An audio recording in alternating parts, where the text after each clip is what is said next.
এই মুহূর্তের আরও একটি বড় খবর, বিগ ব্রেকিং নিউজ। শুনলে আপনারা সত্যি সত্যি হতবাক হবেন।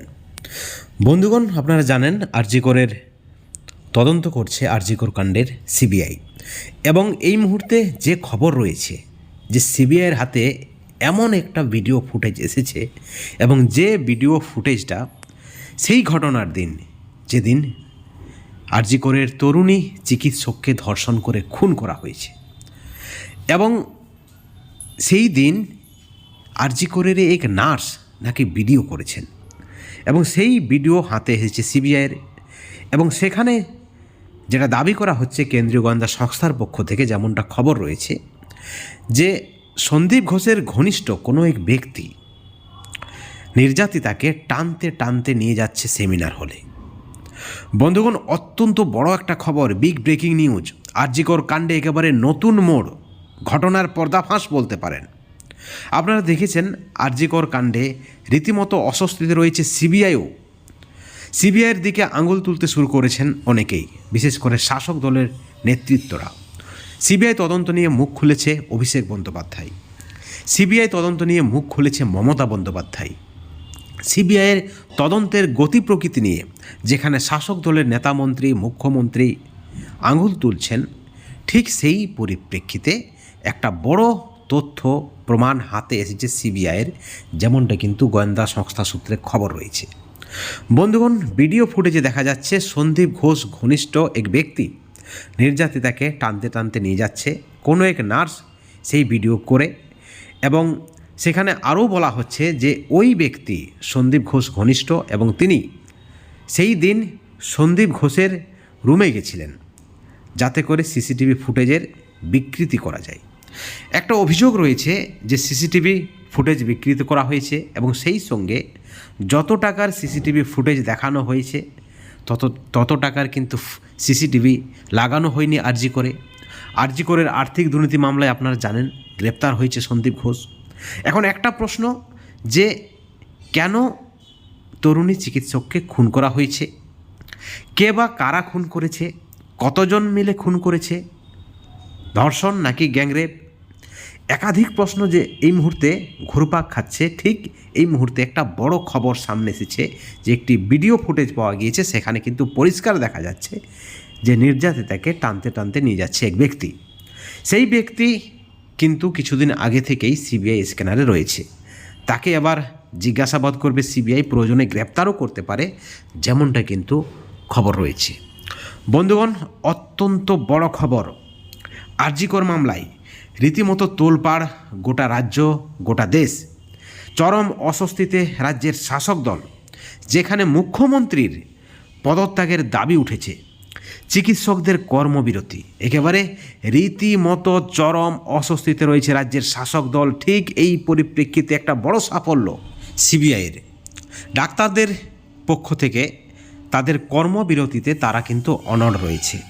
অপরদিকে আপনারা দেখেছেন ছাত্র সমাজের নবান্ন অভিযানের ডাক, এবং সেখানে আপনারা দেখেছেন ছাত্র সমাজ পথে নেমেছিলেন, এবং সেখানেও কিন্তু চরমভাবে অস্বস্তিতে পড়েছে পুলিশ। নবান্ন অভিযানের দিনে 4 জন ছাত্রনেতাকে গ্রেপ্তার করেছিল পুলিশ। এবার হাইকোর্টের নির্দেশে সেই পুলিশের বিরুদ্ধে বিভাগীয় তদন্ত হবে। অর্থাৎ চারিদিক থেকে রাজ্যের সরকার চরমভাবে বিপাকে পড়েছে, অস্বস্তিতে পড়েছে। মুখ্যমন্ত্রী নিজ মুখে স্বীকার করেছেন প্রয়োজন পড়লে জনগণের স্বার্থে তিনি পদত্যাগ করবেন। এদিকে আরও বড় খবর, নির্যাতিতার ভিডিও ফুটেজ যেমন পেয়েছেন সিবিআই তড়িঘড়ি নির্যাতিতার বাবা মাকে নিয়ে যায় নির্যাতিতার হোস্টেলে, যেখানে তিনি থাকতেন। সেখান থেকেও নাকি বেশ গুরুত্বপূর্ণ তথ্য হাতে এসেছে সিবিআইয়ের, এবং যারা এই ঘটনার সঙ্গে জড়িত, প্রাথমিকভাবে যেটা মনে করা হচ্ছে যে শুধু একজন নয়, একাধিক ব্যক্তি এই ঘটনার সঙ্গে জড়িত রয়েছে, এবং এই ঘটনার মূল কারণ আর্থিক দুর্নীতি, সেই বিষয়টাও কিন্তু মোটামুটিভাবে পরিষ্কার। এবং সেই সঙ্গে আরও গুরুত্বপূর্ণ যে ঘটনা, এই ঘটনা কিন্তু পরিকল্পিত ঘটনা, এটা একটা প্ল্যানিং করা হয়েছে, এবং তার ফলে একাধিক ব্যক্তি জড়িত থাকার যেমন একটা আশঙ্কা রয়েছে, সেখানে সন্দীপ ঘোষের ঘনিষ্ঠরা আরও বিপদে পড়তে পারে। আপনারা দেখেছেন তার শালিকার ঘর থেকে ডাক্তারি পরীক্ষার প্রশ্নপত্র পাওয়া গিয়েছে, তার আত্মীয়র ফ্ল্যাট থেকে তার ল্যাপটপ পাওয়া গিয়েছে। ল্যাপটপে কী রয়েছে আপনারা দেখেছেন, কোটি কোটি টাকার হিসেব, এবং সেই টাকা যে কালো টাকা, দুর্নীতির টাকা, যেমনটা কিন্তু প্রাথমিকভাবে মনে করা হচ্ছে বা মনে করছে কেন্দ্রীয় গোয়েন্দা সংস্থা সিবিআই। ইডিও এই মামলায় যুক্ত হয়েছে। সব মিলিয়ে যেখানে রাজ্যে একটা বিপ্লব শুরু হতে চলেছে, ডাক্তারদের কর্মবিরতি কোথাও না কোথাও একটা আলোড়ন ফেলে দিয়েছে সারা রাজ্যে তথা সারা দেশে, সেখানে হাইকোর্টের ভর্ৎসনা শুনতে হচ্ছে রাজ্যকে, রাজ্যের পুলিশকে, রাজ্যের আইনজীবীকে। সুপ্রিম কোর্টও কিন্তু ঠিক একই ঘটনা। অপরদিকে বিরোধীদের পক্ষ থেকে মারাত্মক দাবি যে রাজ্য চালাতে ব্যর্থ তৃণমূল সরকার, আবার নির্বাচন করতে হবে। নির্বাচনে গণতন্ত্রকে হত্যা করেছে তৃণমূল কংগ্রেস, লুটে পুটে জোর করে, বুথ দখল করে, রিগিং করে, ছাপ্পা ভোট করে, ইভিএমে লুট করে তারা নির্বাচন করে, সেখানে মানুষের রায় মানা হয়নি, যেমনটা কিন্তু অভিযোগ। ভুরি ভুরি মামলা আপনারা দেখেছেন আদালতে। নবান্ন অভিযানকে কেন্দ্র করে রাজ্যের ভূমিকায় প্রশ্ন তুলেছেন বিরোধীরা যে গণতান্ত্রিক অধিকারকে খর্ব করতে চাইছে রাজ্যের পুলিশ শাসক দলের নির্দেশে।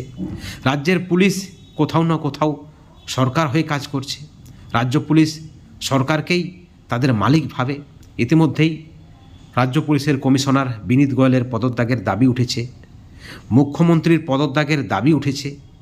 অর্থাৎ কোথাও না কোথাও একটা চরম সংকটজনক পরিস্থিতি তৈরি হতে চলেছে পশ্চিমবাংলায়। ঠিক এই পরিপ্রেক্ষিতে একটা বড় তথ্য, বড় প্রমাণ হাতে এসেছে সিবিআইয়ের কাছে।